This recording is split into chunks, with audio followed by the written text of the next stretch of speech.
ಎಲ್ಲರಿಗೂ ನಮಸ್ಕಾರ. ಮಂಜುಳಾ ಅಡುಗೆ ಮನೆ ಯೂಟ್ಯೂಬ್ ಚಾನಲ್ಗೆ ಸ್ವಾಗತ. ಇವತ್ತಿನ ರೆಸಿಪಿ ಈಸಿಯಾಗಿ ಮನೆಯಲ್ಲೇ ಮಾಡಿಕೊಳ್ಳಬಹುದಾದಂತಹ ಗೋಡಂಬಿ ಬರ್ಫಿ ಅಥವಾ ಕಾಜು ಬರ್ಫಿ ಅಂತ ಕೂಡ ನಾವೇನು ಕರಿತೀವಿ. ನೋಡ್ತಾ ಇದ್ದೀರಾ ಹೇಗೆ ಹೊರಗಡೆ ಅಂಗಡಿಯಲ್ಲಿ ಸಿಗುತ್ತೋ ಅದೇ ರೀತಿ ಸಾಫ್ಟಾಗಿ ಬಂದಿದೆ. ನಾನಿಲ್ಲಿ ಒಂದು 2 ಬಟ್ಲಷ್ಟು ಗೋಡಂಬಿಯನ್ನು ಪೀಸ್ ಮಾಡಿರೋದೇ ತೊಗೊಂಡಿದ್ದೀನಿ. ನೀವು ಇಡಿಯಾಗಿರೋದನ್ನು ತೊಗೋಬೋದು. ನೋಡಿ, ನಾನು 2 ಬಟ್ಲಷ್ಟು ಕರೆಕ್ಟಾಗಿ ತೊಗೊಂಡಿದ್ದೀನಿ. ಇದನ್ನು ನಾನೀಗ ನೀಟಾಗಿ ಸ್ವಲ್ಪ ಪೌಡ್ರ್ ಮಾಡ್ಕೊಳ್ತೀನಿ. ಅತಿಯಾಗಿ ಪೌಡ್ರ್ ಮಾಡಿಕೊಂಡ್ರೆ ಅದು ಒಂಥರ ಮೆಲ್ಟ್ ಆದಂಗಾಗಿ ಗಟ್ಟಿ ಆಗಿಬಿಡುತ್ತೆ. ಒಂದು ಸ್ವಲ್ಪ ತಿರುಗಿಸ್ಕೊಂಡು ಈ ಥರ ಜರಡಿ ಹಿಡ್ಕೋಬೇಕಾಗತ್ತೆ. ಸ್ವಲ್ಪ ಪೌಡ್ರ್ ನೀಟಾಗಿಯೇ ಬರಬೇಕು. ಇಲ್ಲ ತರಿ ಬಂದರೆ, ಭಾಳ ತರಿ ಬಂದರೆ ಅದು ಮಾಡ್ಕೊಳ್ಳಿಕ್ಕೆ ಸರಿ ಬರೋದಿಲ್ಲ ಬರ್ಫಿನ. ಹಾಗಾಗಿ ನೋಡಿ, ನಾನಿಲ್ಲಿ ಸಾಣಿಸ್ಕೊಂಡು ಜರಡಿ ಹಿಡ್ಕೊಂಡು ಕೂಡ ಇಟ್ಕೊಂಡಿದ್ದೀನಿ. ಇವಾಗ ಯಾವುದು ಕಪ್ಪಲ್ಲಿ 2 ಕಪ್ಪಷ್ಟು ನಾವು ಗೋಡಂಬಿಯನ್ನು ತೊಗೊಂಡಿದ್ದೇವೋ ಅದರಲ್ಲಿ 1 ಕಪ್ಪಷ್ಟು ಮಾತ್ರನೇ ಸಕ್ಕರೆ ತೊಗೋಬೇಕು. ಸಮ ತೊಗೊಳಿದ್ರೆ ಬಹಳ ಸ್ವೀಟ್ ಆಗುತ್ತೆ, ಸರಿ ಹೋಗೋದಿಲ್ಲ. ಹಾಗಾಗಿ ನಾನಿಲ್ಲಿ 2 ಕಪ್ ಗೋಡಂಬಿ ಬರೀ 1 ಕಪ್ ಮಾತ್ರ ಸಕ್ಕರೆನ ಹಾಕ್ಕೊಂಡಿದ್ದೀನಿ. ಸಕ್ಕರೆನ ನೀಟಾಗಿ 1 ಕಪ್ಪಷ್ಟು ನೀರು ಕೂಡ ಹಾಕ್ಕೊಂಡು ನೋಡಿ, ಎಳೆ ಪಾಕ ಅಂತ ಹೇಳ್ತೀವಲ್ಲ ಆ ಥರ ಎಳೆ ಪಾಕ ಬಂದಂತಹ ಒಂದು ಟೈಮ್ ಒಳಗೆ ನಾವು ಏನು ಪೌಡ್ರ್ ಮಾಡಿ ಇಟ್ಕೊಂಡಿದ್ದೇವಲ್ಲ ಆ ಒಂದು ಗೋಡಂಬಿದ ಕ್ಯಾಶ್ಯೂದೇನು ಮಾಡಬೇಕಾಗುತ್ತೆ, ಪೌಡ್ರನ್ನು ಹಾಕ್ಕೋಬೇಕಾಗುತ್ತೆ. ನೋಡಿ, ನಾನಿವಾಗ ನೀಟಾಗಿ ಜರಡಿ ಹಿಡ್ಕೊಂಡಿರೋದ್ರಿಂದ ನೀಟಾಗಿ ಬಂದಿದೆ.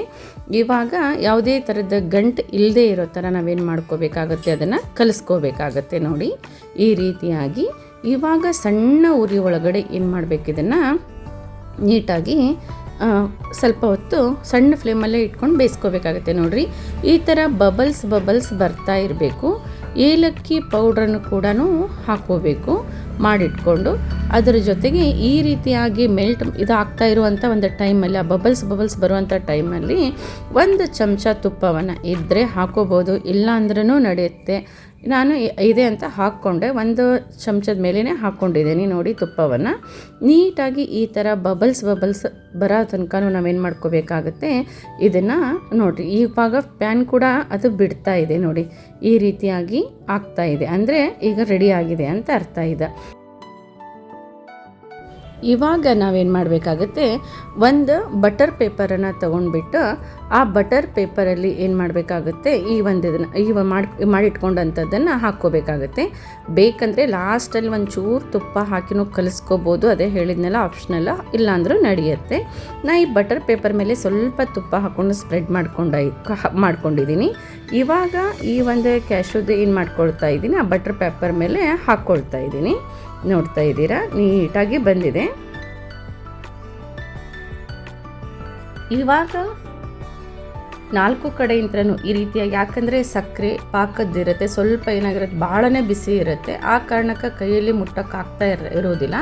ಆವಾಗ ನಾವು ಈ ರೀತಿಯಾಗಿ ಏನು ಮಾಡ್ಕೋಬೇಕಾಗತ್ತೆ, ಅದನ್ನು ಒತ್ಕೋಬೇಕಾಗುತ್ತೆ. ನೀಟಾಗಿ ಅದು ಬರಲಿ ಅಂತ ಹೇಳ್ಕೊಂಡು ಈಗ ಸ್ವಲ್ಪ ಹೊತ್ತು ಬಿಟ್ಟೆ ನಾನು, ಒಂದು 5-10 ನಿಮಿಷ, ಹೊಟ್ಟೆ ಜಾಸ್ತಿ ಬಿಡೋದು ಬೇಡ, ಒಂದು 10 ನಿಮಿಷದೊಳಗನೆ ಈ ರೀತಿಯಾಗಿ ಬಂದ್ಬಿಡತ್ತೆ ಅದು. ಯಾಕಂದರೆ ಸಕ್ಕರೆ ಪಾಕ ಬೇಗ ಗಟ್ಟಿ ಆಗಿಬಿಡತ್ತೆ. ಆ ಕಾರಣಕ್ಕೆ ನೋಡ್ತಾ ಇದ್ದೀರಾ, ಈಗ ನಾನು ಲಟ್ಟಣಿಗೆ ಯಂತ್ರ ನೀಟಾಗಿ ಲಟ್ಟಿಸ್ಕೊಂಡು ನಮಗೆ ಯಾವ ಥರ ಶೇಪಲ್ಲಿ ಬೇಕು, ನಾನು ಡೈಮಂಡ್ ಶೇಪಲ್ಲಿ ಕಟ್ ಮಾಡ್ಕೊಳ್ತಾ ಇದ್ದೀನಿ. ನಿಮಗೆ ಸ್ಕ್ವೇರ್ ಬೇಕಂದರೆ ಸ್ಕ್ವೇರಲ್ಲಿ ಮಾಡ್ಕೋಬೋದು, ಹಾಗೆ ಕೂಡ ಮಾಡ್ಕೋಬೋದು. ನಾನು ನೀಟಾಗಿ ಬರಲಿ ಅಂದ್ಕೊಂಡು ಸ್ಕೇಲನ್ನು ಏನು ಮಾಡ್ತಾಯಿದ್ದೀನಿ, ಉಪಯೋಗ ಮಾಡ್ಕೊಳ್ತಾ ಇದ್ದೀನಿ, ಸರಿಯಾಗಿ ಚೆನ್ನಾಗಿ ಕಾಣಿಸುತ್ತೆ ಅನ್ನೋ ಒಂದು ಉದ್ದೇಶಕ್ಕೋಸ್ಕರ.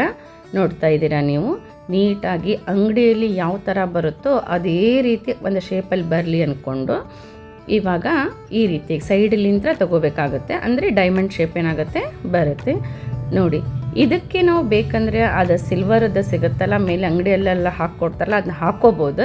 ಅದರದ್ದೆಲ್ಲ ಅವಶ್ಯಕತೆ ಇಲ್ಲ, ಮನೇಲಿ ಮಾಡ್ಕೊಳ್ತಾ ಇದ್ದೀವಿ. ನಾನು ಏನು ಉಪಯೋಗ ಅದನ್ನು ಮಾಡಲಿಲ್ಲ, ಅಷ್ಟೊಂದು ಆರೋಗ್ಯಕ್ಕೂ ಕೂಡ ಅದೇನು ಒಳ್ಳೆಯದೂ ಕೂಡ ಅಲ್ಲ. ಹಾಗಾಗಿ ನೋಡಿ, ಇದೇ ರೀತಿ ಮಾಡಿಕೊಂಡು ಅಂಗಡಿಗಿಂತನೂ ಹೈಜೆನಿಕ್ ಆಗಿ ನೀಟಾಗಿ ನಮ್ಮ ಮನೇಲಿರುವಂಥ ಇಂಗ್ರೀಡಿಯೆಂಟ್ಸನ್ನೇ ಉಪಯೋಗ ಮಾಡ್ಕೊಂಡ್ಬಿಟ್ಟು ಈ ಸ್ವೀಟನ್ನು ನಾವೇನು ಮಾಡ್ಬೋದು, ಮನೇಲೇ ತಯಾರು ಮಾಡ್ಕೋಬೋದು.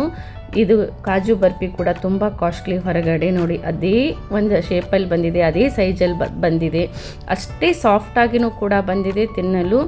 ನೋಡಿರಿ, ಈ ಥರ ಒಂಥರ ಮೆಲ್ಟ್ ಹೇಗಾಗುತ್ತೆ ನೋಡಿ, ಅದೇ ಈ ರೀತಿಯಾಗಿ ಅಂಗಡಿಯಲ್ಲಿ ಕೂಡ ಸಿಗೋದು ಇದೇ ಥರನೇ ಬರುತ್ತೆ.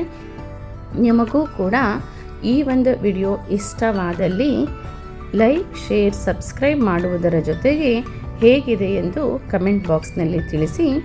ಮತ್ತೆ ಮುಂದಿನ ವಿಡಿಯೋನಲ್ಲಿ ಸಿಗೋಣ. ನಮಸ್ಕಾರ.